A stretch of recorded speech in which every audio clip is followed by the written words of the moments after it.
Assalamualaikum warahmatullahi wabarakatuh. Hi everyone, welcome back to my English channel and still with me, Miss Fitria. In this video, we are going to learn about simple present tense. The simple present tense is frequently used in the English language, so it is important for you to understand it well. Hai semuanya, selamat datang kembali di channel Inggris dan masih bersama saya Miss Fitri. Well guys, hari ini kita akan belajar materi baru yaitu tentang simple present tense. Tahukah kamu bahwa simple present tense adalah tenses yang sering digunakan dalam pelajaran bahasa Inggris dan bisa dibilang sebagai dasar dari semua tenses yang ada dan yang akan dipelajari. So, sangat penting bagi kamu untuk bisa memahaminya dengan baik. So, are you ready? Good. Now, let's begin to discuss about simple present tense.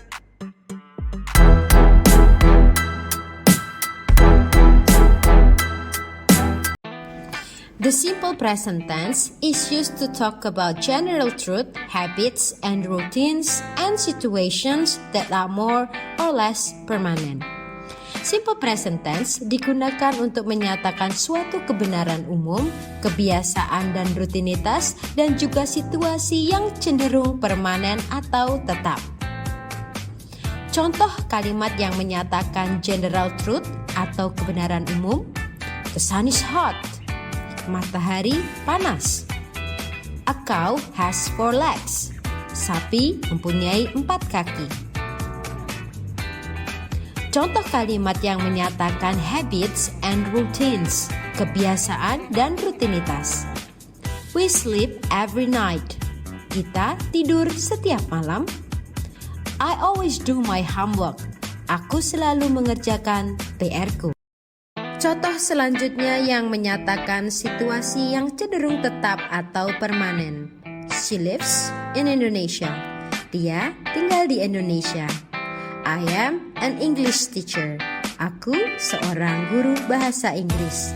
Tempat tinggal dan pekerjaan adalah keadaan atau situasi yang cenderung tetap atau tidak berubah dalam waktu yang cepat.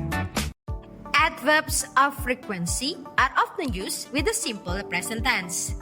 Adverbs of frequency sering dipakai dengan simple present tense. Apa itu adverbs of frequency?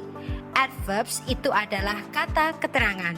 Adverbs of frequency adalah kata keterangan yang menyatakan seberapa sering suatu tindakan atau kegiatan dilakukan.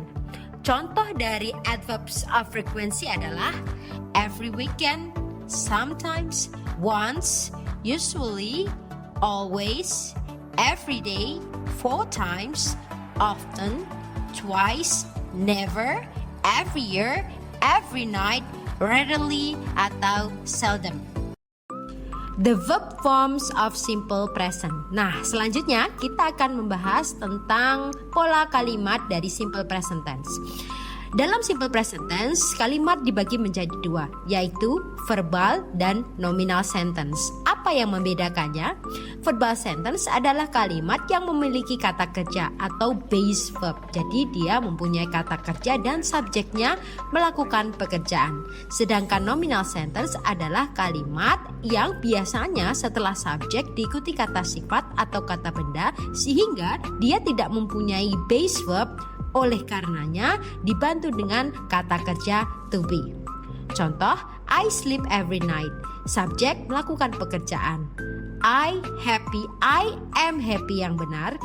Dia adalah kalimat nominal. Dibantu dengan kata kerja to be, am. Di video ini kita akan membahas pola kalimat simple present tense nomor 1, yaitu verbal sentence atau kalimat verbal. Pola kalimatnya untuk positive forms atau kalimat positif diawali dengan subjek, kemudian ditambahkan verb one atau verb one plus es atau es. Jadi ada yang menggunakan verb one, ada yang menggunakan verb one ditambahkan s, es, atau es. Bagaimana penggunaannya? Untuk subjek I, they, we, you, maka menggunakan verb one atau kata kerja bentuk pertama. Sedangkan untuk subjek he, she, it, maka menggunakan kata kerja verb one yang ditambahi s, es, atau es.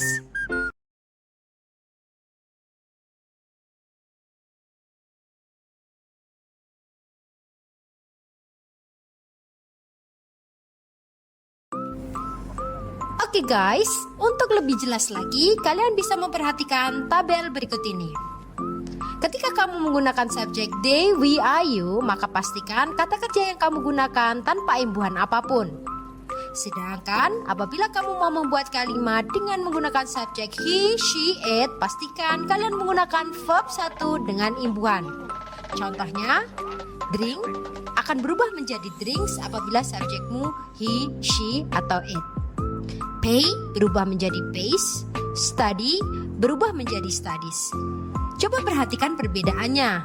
Pay dan studies. Kenapa imbuhannya berbeda? Pays berakhiran y, tapi sebelum kata y merupakan huruf a, huruf vokal, maka cukup ditambahkan s.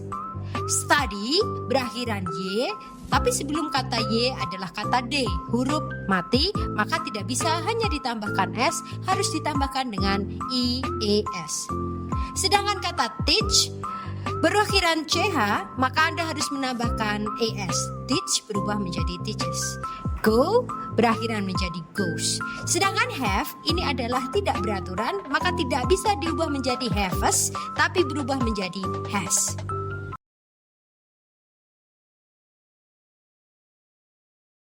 Berikut ini adalah contoh penggunaannya dalam kalimat. I often help my mother.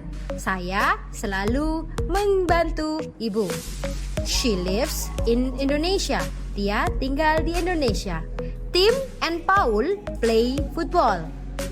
Tim dan Paul bermain sepak bola. The teachers speak English. Guru-guru berbicara bahasa Inggris.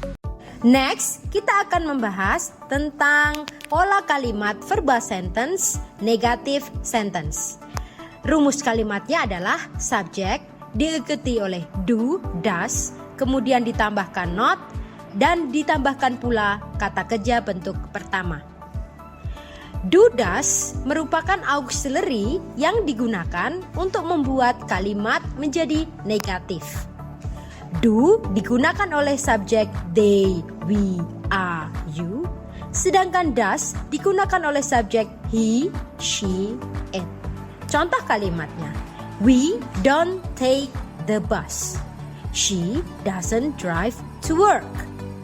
Dan yang terakhir adalah kalimat pertanyaan. Pola kalimatnya menggunakan formula do, does plus subjek plus verb bentuk pertama.